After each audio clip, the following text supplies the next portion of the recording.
ಮುಖ್ಯಮಂತ್ರಿ ಪಟ್ಟಕ್ಕಾಗಿ DCM DK Shivakumar high command ಮುಂದೆ ಪ್ರಬಲ ದಾಳವನ್ನು ಉರುಳಿಸಿದ್ದಾರೆ.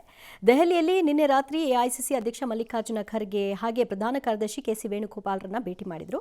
ಇವತ್ತು ಸೋನಿಯಾ ಗಾಂಧಿ, ರಾಹುಲ್ ಗಾಂಧಿಯನ್ನ ಭೇಟಿ ಮಾಡಿ ಮಾತುಕತೆ ನಡೆಸಿದ್ದಾರೆ. ತಿಹಾರ್ ಜೈಲಿನಲ್ಲಿದ್ದಾಗ ಹಿತ ಕಾಯುವ ಭರವಸೆ ಕೊಟ್ಟಂತಹ ಸೋನಿಯಾ ಗಾಂಧಿಯ ಎದುರು ಪಕ್ಷ ನಿಷ್ಠೆಯ ದಾಳವನ್ನು ಉರುಳಿಸಿದ್ದಾರಂತೆ. ಕೊಟ್ಟ ಮಾತಿನಂತೆ ಅಧಿಕಾರ ಹಂಚಿಕೆಗೆ ಮುಂದಾಗಬೇಕು ಅನ್ನೋದನ್ನ ಕೇಳಿಕೊಂಡಿದ್ದಾರೆ.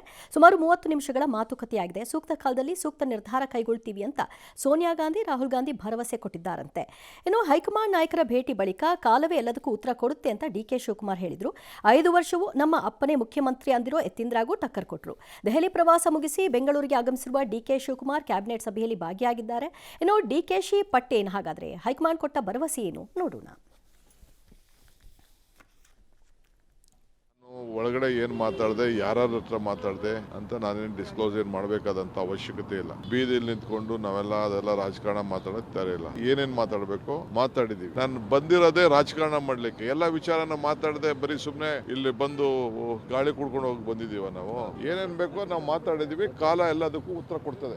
ನಾನು ಡೆಲ್ಲಿಗೆ ಬಂದ್ಮೇಲೆ ನಾನು ಎಲ್ಲರನ್ನೂ ಭೇಟಿ ಮಾಡ್ಲೇಬೇಕಲ್ಲ. ನಾವು ಬಂದಿರೋದೇ ನಾವು ರಾಜಕಾರಣದಲ್ಲಿ ಇದ್ದೀವಿ. ನಾವು ರಾಜಕಾರಣ ಮಾಡ್ಲೇಬೇಕು. ನಾವು ಯಾವತ್ತೂ ಯಶಸ್ಸು ಬಂದಿದೆ. ಸ್ವಲ್ಪ ಶ್ರಮ ಇರ್ತದೆ, ಫಲ ಸಿಗ್ತದೆ. ನಾನು ಮಾಧ್ಯಮದಲ್ಲಿ ಚರ್ಚೆ ಮಾಡುವಂತ ವಿಚಾರ ನಾನು ಮಾಡೋದಿಲ್ಲ. ಪಕ್ಷದ ಹಿತಕ್ಕೆ ಏನೇನ್ ಬೇಕೋ ಚರ್ಚೆ ಮಾಡಿರ್ತೀವಿ. ಅಸ್ಸಾಂದು ಮಾಡಿರ್ತೀವಿ, ಡೆಲ್ಲಿಲೂ ಮಾಡಿರ್ತೀವಿ, ಕರ್ನಾಟಕದ್ದು ಮಾಡಿರ್ತೀವಿ. ಎಲ್ಲರದ್ದು ಬೇಕು.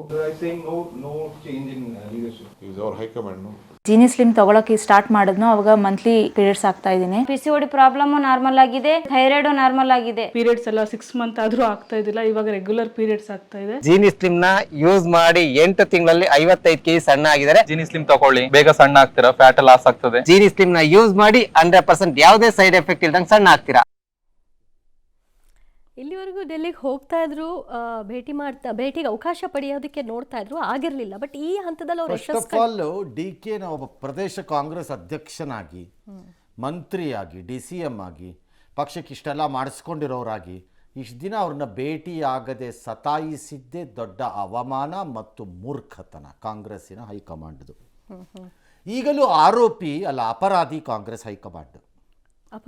ಅಪರಾಧಿನೇ. ಕರ್ನಾಟಕಕ್ಕೆ ಒಂದು ಕಡೆ ಅವಮಾನವನ್ನು, ಮತ್ತೊಂದು ಕಡೆ ಉದಾಸೀನತೆಯನ್ನು, ಮತ್ತೊಂದು ಕಡೆ ಟೇಕನ್ ಫಾರ್ ಗ್ರಾಂಟೆಡ್ ಅನ್ನೋ ರೀತಿ ನಮ್ಮನ್ನು ಜೀತದಾಡುಗಳಂತೆ ನಡೆಸ್ಕೊತಿರೋ ಈ ಹೈಕಮಾಂಡ್ಗೆ ಒಂದು ಧಿಕ್ಕಾರ ಹಾಕಬೇಕು.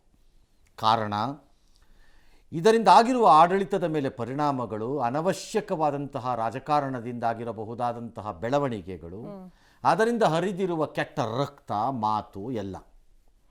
ಹಾಗಾಗಿ ಅಪರಾಧಿ ಹೈಕಮಾಂಡ್, ಮರಿ ಅಪರಾಧಿಗಳು ಇವರೆಲ್ಲ ಉಳಿದವರು. ನಂಬರ್ 1. ನಂಬರ್ 2, ಇವತ್ತು ಡಿಕೆ ಹೊರಕ್ಕೆ ಬಂದ ಮೇಲೆ ಮಾತನಾಡಿದ್ದಂಥ ಬಾಡಿ ಲ್ಯಾಂಗ್ವೇಜ್ ನೋಡಿದ್ರೆ ಮಾತಾಡಿದ್ದಾರೆ, ಆದರೆ ಸ್ಪಷ್ಟತೆಯನ್ನು ಕೊಟ್ಟಂಗೆ ಕಾಣಿಸ್ಲಿಲ್ಲ ನನಗೆ ಅವರ ವಾಯ್ಸಲ್ಲಿ. ಎಲ್ಲದಕ್ಕೂ ಸಮಯದ ಮೇಲೆ ಎಲ್ಲವನ್ನು ಎತ್ತಿ ಹಾಕುವ ಪ್ರಕ್ರಿಯೆ ಕಾಣಿಸ್ತು, ಮನೋಸ್ಥಿತಿ ಕಾಣಿಸ್ತು. ಆ ಉತ್ಸಾಹ ಅವರ ಮಾತು ಮತ್ತು ವಾಕ್ಯಗಳಲ್ಲಿ ಇರಲಿಲ್ಲ, ಅಥವಾ ಮುಖದಲ್ಲಿ ನನಗೆ ಕಾಣಲಿಲ್ಲ. ಅಥವಾ ಅದನ್ನೆಲ್ಲ ಔಸಿಟ್ಕೊಂಡು ಅವ್ರು ಮಾತಾಡುವಂತಹ ಅಭೂತಪೂರ್ವ ಕಲಾವಿದನಾಗಿದ್ದರೆ ನನಗೆ ಗೊತ್ತಿಲ್ಲ, ನನಗಂತೂ ಕಾಣಲಿಲ್ಲ. ಬಟ್ ಒಂದಂತೂ ನಿಜ, finally he has been able to meet ಅವರನ್ನು. ಅವರು ಈಗ ಸಮಯ ಖರೀದಿ ಮಾಡ್ದಂಗಿದೆ ಹೈಕಮಾಂಡ್ನವರು. ನನ್ನ ಪ್ರಕಾರದಲ್ಲಿ ಇವ್ರು ಮಾತಾಡ್ತಿರೋ ರೀತಿ ನೋಡಿದ್ರೆ ಏಪ್ರಿಲ್ ಮೇವರೆಗೂ ಏನೂ ಆಗಲಿಕ್ಕಿಲ್ಲ. ಹಾಗಾದರೆ ಯಾಕಂದರೆ ಬ್ಯಾಕ್ ಟು ಬ್ಯಾಕ್ ಬಜೆಟ್ ಬರುತ್ತೆ, ದೆನ್ ಎಲೆಕ್ಷನ್ ಬರುತ್ತೆ. ಹಾಗಾಗಿ I don't think anything will happen till April ಮೇನಲ್ಲಿ ಏನಾರು ಆಗಬಹುದೇನೋ ಮಾತುಕತೆಗಳು. ಗೊತ್ತಿಲ್ಲ ಆ ಹಂತದವರೆಗೂ. ಉಳಿದವರು ಅಲ್ಲಿವರೆಗೂ ಬಾಯಿ ಮುಚ್ಕೊಂಡಿರ್ತಾರ ಅನ್ನೋದು ನೋಡಿ, ಅದು ಗೊತ್ತಿಲ್ಲ ನನಗೆ. ಅದನ್ನು ಡಿಕೆ ಶಿವಕುಮಾರ್ ಹೇಳಬೇಕು, ಅವರ ಘನತೆ ವೆತ್ತ ಹೈಕಮಾಂಡ್ ಹೇಳಬೇಕು, ಮರ್ಯಾದೆ ಲಜ್ಜೆಗೆಟ್ಟ ಹೈಕಮಾಂಡ್ ಹೇಳಬೇಕು, ನಥಿಂಗ್ ಮೋರ್ ದ್ಯಾನ್ ದಟ್. ಮತ್ತು ಅವರು ಡಿ ಕೆ ಶಿವಕುಮಾರ್, ನಾನು ಡೆಲ್ಲಿಗೆ ಬಂದಿದ್ದೆ ರಾಜಕಾರಣ ಮಾಡೋಕ್ಕೆ, ನಾನು ಸುಮ್ಮನೆ ಹೋಗೋಕ್ಕಾಗತ್ತ, ಗಾಳಿ ಕೂತ್ಕೊಂಡು ನಾನು ರಸ್ತೆಯಲ್ಲಿ ಮಾತಾಡೋಕ್ಕಾಗಲ್ಲ. ನೀವು ಮಾತಾಡದಿದ್ದರೆ ಬೇಡ. ನಿಮ್ಮ ಪರವಾಗಿ ಮಾತನಾಡೋಂಥ ನಾಲ್ಗೆ ಉದ್ದ ಇರೋರು ತುಂಬ ಜನ ಇದ್ದಾರೆ.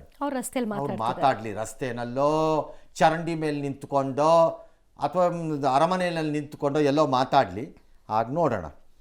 ಡಿ ಕೆ ಶಿವಕುಮಾರ್ ಅವರು ಹೇಳದ್ರಂತೆ ಎಗೈನ್ ನಮಗೆ ಗೊತ್ತಿಲ್ಲ, ಅಂದರೆ ನಮಗೆ ಬಂದಿರುವ ಮಾಹಿತಿಗಳ ಪ್ರಕಾರದಲ್ಲಿ ಪಕ್ಷದ ಸಂಕಷ್ಟದ ದಿನಗಳಲ್ಲಿ ನಾನು ನೆರವಿಗೆ ನಿಂತಿದ್ದೀನಿ.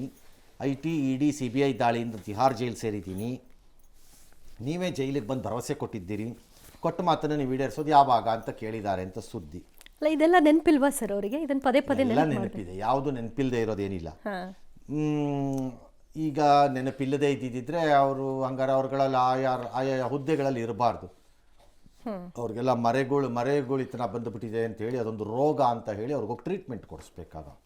ಇವಾಗ ಎಲ್ಲರಿಗೂ ಎಲ್ಲವೂ ನೆನಪಿದೆ, ಆದರೂ ನೆನಪಿಸ್ಬೇಕು. ಇವ್ರು ನೆನಪಿಸಕ್ಕೆ ಹೋಗಿದ್ದಾರೆ ಅಂತ ನಾವು ಅನ್ಕೋತಾ ಇದ್ದೀವಿ. ಸೋನಿಯಾ ಗಾಂಧಿ ಅವರು ಅಂತ ಇದ್ದಾರಂತೆ, ನೀವು ಸ್ವಲ್ಪ ತಾಳ್ಮೆಯಿಂದಿರಿ, ನಿಮಗೆ ಕೊಟ್ಟ ಭರವಸೆನ ಈಡೇರಿಸ್ತೀವಿ, ರಾಜ್ಯದ ಪರಿಸ್ಥಿತಿ ನೋಡಿ ತೀರ್ಮಾನ ಮಾಡ್ತೀವಿ, ಸೂಕ್ತ ಸಮಯದಲ್ಲಿ ಮಾಡ್ತೀವಿ. ಎಕ್ಸಾಕ್ಟ್ಲಿ ಇದನ್ನೇ ನಾನು ಆಗ ಹೇಳ್ತಾ ಇದ್ದೀನಿ. There is nothing specific plan for Congress. Congress ಅಡಕತ್ತರಿಯಲ್ಲಿ ಸಿಕ್ಕಾಕೊಂಡಿದೆ. ಒಂದು ಕಡೆ ಅದಕ್ಕೆ ಜೇನುತುಪ್ಪವನ್ನು ತಂದು ಕೊಡುವಂತಹ ಜೇನುಗೂಡಾಗಿರುವಂತಹ ಡಿ ಕೆ ಶಿವಕುಮಾರ್ ಬೇಕು. ಇನ್ನೊಂದು ಕಡೆ ಆ ಜೇನುಗೂಡಿಗೆ ಕೈ ಹಾಕಿ ತುಪ್ಪ ತೆಗೆಯುವಾಗ ಹಾರಾಡುವ ಜೇನುಗಳು ಯಾರನ್ನು ಹೋಗಿ ಕಚ್ಚಿಬಿಡುತ್ತವೋ ಎಂಬ ಭಯ. ಇದೆರಡೂ ಇದೆ. ಅತ್ತದರಿ ತಪ್ಪುಲಿ. ಯಾಕೆ ಅತ್ತದರಿ ತಪ್ಪುಲಿ? ಪಕ್ಷನಿಷ್ಠೆ ದೃಷ್ಟಿಯಿಂದ ಡಿ ಕೆ ಶಿವಕುಮಾರೇ ಸಾಟಿ ಇರಬಹುದು ಅವ್ರ ಪಕ್ಷದೊಳಗಡೆ. ಅವರು ಪಕ್ಷ ವಿರೋಧಿ ಅಲ್ಲ. ಆರ್ಥಿಕತೆ ದೃಷ್ಟಿಯಿಂದ ಡಿ ಕೆ ಶಿವಕುಮಾರೇ ಸಾಟಿ ಇರಬಹುದು ಅವ್ರ ಪಕ್ಷಕ್ಕೆ. ಕಷ್ಟಪಟ್ಟು ಕೆಲಸ ಮಾಡುವ ವಿಚಾರದಲ್ಲಿ ಒಬ್ಬ ಕಾರ್ಯಕರ್ತನಾಗಿ ಪಕ್ಷ ಕಟ್ಟೋ ವಿಚಾರದಲ್ಲಿ ಅವರೇ ಇರ್ಬೋದು. ಆದರೆ I think this high command, Congress high command is varied.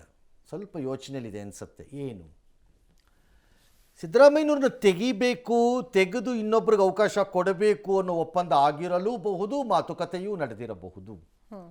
ಆದರೆ ಅದನ್ನು ಜಾರಿ ಮಾಡುವಾಗ ಎಚ್ಚರಿಕೆಯಿಂದಲೂ ಅತ್ಯಂತ ಕೇರ್ಫುಲ್ಲಾಗಿ ಮಾಡದಿದ್ದರೆ ಮುಳ್ಳಿನ ಗಿಡದ ಮೇಲೆ ಬಿದ್ದ ಪಂಚೆಯ ಕತೆ ಆದೀತು ಅಂತ ಇರಬೇಕು. ಯಾವ ಥರ ಪಂಚೆ ಕತೆ? ಸಿದ್ದರಾಮಯ್ಯನವ್ರನ್ನ ಬಾಯಿಗೆ ಬಂದಂಗೆ ತೆಗಿಯಕ್ಕೆ ಹೋದಾಗ ಏನಾದ್ರು ಹೆಚ್ಚು ಕಡಿಮೆ ಆದರೆ, if backward classes, more particularly Kuruba community reverse ಹೊಡೆದ್ರೆ ಕಾಂಗ್ರೆಸ್ಗೆ ಏಟು ಬೀಳಬಹುದು ಅನ್ನೋದು ಅವ್ರಿಗಿರಬಹುದು. ಅದೇ ರೀತಿ ಒಂದು ವರ್ಗದಲ್ಲಿ ಕಾಂಗ್ರೆಸ್ನಲ್ಲಿ ಶಿವಕುಮಾರ್ದನ್ನು ಹ್ಯಾಂಡಲ್ ಮಾಡದೇ ಇದ್ದರೆ ಮೆಜಾರಿಟಿ ಕಮ್ಯುನಿಟಿಯಾಗಿ ಜೊತೆಯಲ್ಲಿ ಬಂದಿದ್ದ 30% 20% ಒಕ್ಕಲಿಗರು ಅದು ಕೈ ಕೊಡಬಹುದು ಅಂತ. ಹಾಗಿರಬಹುದು ಅಂತ ಒಂದೊಂದು ವಾದ ಇರಬಹುದು. ಆದರೆ ಡಿ ಕೆ ಶಿವಕುಮಾರ್ ಒಕ್ಕಲಿಗರನ್ನ ಉಳಿಸ್ತಾರೆ, 100% ನಮ್ಮ ಜೊತೆ ಇರುತ್ತೆ ಅದು ಅಂತ ಹೇಳೋ ಸ್ಟೇಜಲ್ಲಿ ಕಾಂಗ್ರೆಸ್ಸಲ್ಲಿ ಇದ್ದಂಗಿಲ್ಲ. ಯಾಕಂದರೆ ಅದಕ್ಕೆ ಕಾಂಪಿಟೇಟಿವ್ಲಿ JDS ಇದೆ ಅಥವಾ BJP ಇದೆ, ಡ್ಯಾಶ್ ಇದೆ. ಎರಡನೇದು, ಕಳೆದ ಚುನಾವಣೆಯಲ್ಲಿ ಹಲವಾರು ಕ್ಷೇತ್ರಗಳಲ್ಲಿ ಆ ಭಾಗದಲ್ಲೂ ಕೂಡ ಕಾಂಗ್ರೆಸ್ ಗೆಲ್ಲೋದಕ್ಕೆ BJP ಅಭ್ಯರ್ಥಿಗಳು ಕಾರಣ. ಈ ಮ್ಯಾಥಮೆಟಿಕ್ಸ್ ಭಾಳ ಜನಕ್ಕೆ ಗೊತ್ತಿದೆ. Whereas on backward classes ಸೈಡಲ್ಲಿ ಆ ರೀತಿ ಕಾಣಿಸ್ತಾ ಇಲ್ಲ ಅವರಿಗೆ. ಹಾಗಾಗಿ ಈ ಗೋಜುಲುಗಳ ಮಧ್ಯೆ ಎಚ್ಚರಿಕೆಯಿಂದ ಹೋಗುವ ಆತುರದಲ್ಲಿ ಅಥವಾ ಯೋಚನೆಯಲ್ಲಿ ಕಾಂಗ್ರೆಸ್ ಪಕ್ಷ ನಿಧಾನವಾಗಿ ಆಮೆಯಂತೆ ಸಾಗುತ್ತಿದೆ, ಕಾಲ ದೂಡ್ತಾ ಇದೆ. ಆ ಆಮೆ ನಡಿಗೆಯನ್ನು ಡಿ ಕೆ ಶಿವಕುಮಾರ್ ಅರ್ಥ ಮಾಡ್ಕೋತಾ ಇದ್ದಾರೆ ಅಂತ ನನ್ನ ಭಾವನೆ. ಅದಕ್ಕೆ ಅವ್ರದ್ದು ತಾಳ್ಮೆ ಪ್ರದರ್ಶನ.